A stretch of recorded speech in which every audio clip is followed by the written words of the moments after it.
तुम्हारा शरीर तुम्हारा मंदिर है, लेकिन तुमने उसे थका दिया है। जिम में, टेंशन में, दौड़ में।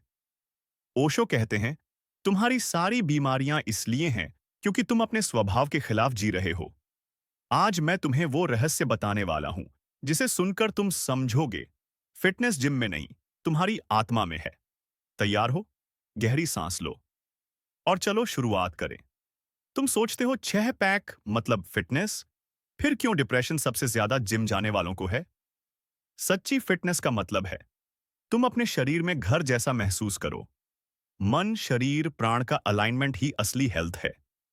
तुम्हारा शरीर थका हुआ नहीं है, तुम्हारा मन थका है। तनाव कोई घटना नहीं है, यह तुम्हारे सोचने का तरीका है।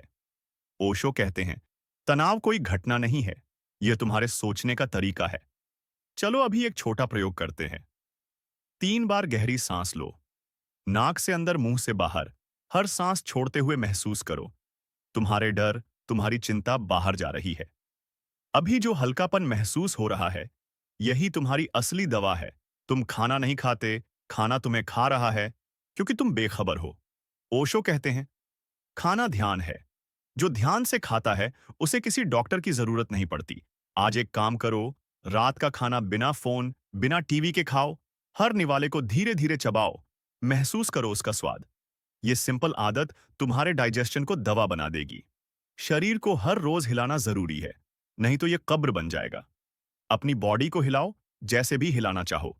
कोई शेप, कोई रूल नहीं, बस हिलाओ, नाचो, पागल बन जाओ। ओशो कहते हैं, नाचो ऐसे जैसे पागल हो, क्योंकि पागलपन ही असली ध्यान है। गहरी नींद ही असली डॉक्टर है। ओशो कहते हैं, सोते समय तुम अस्तित्व की गोद में होते हो। वहां कोई चिंता नहीं, कोई बीमारी नहीं। सोने से पहले फोन दूर रखो, कमरे में हल्की रोशनी रखो, गहरी सांस लो और सो जाओ। सुबह देखोगे तुम फिर से नए हो।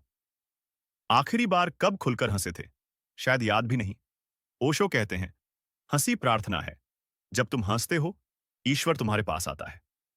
चलो अभी 2 मिनट खुलकर हंसो, चाहे फेक भी हो, हंसो।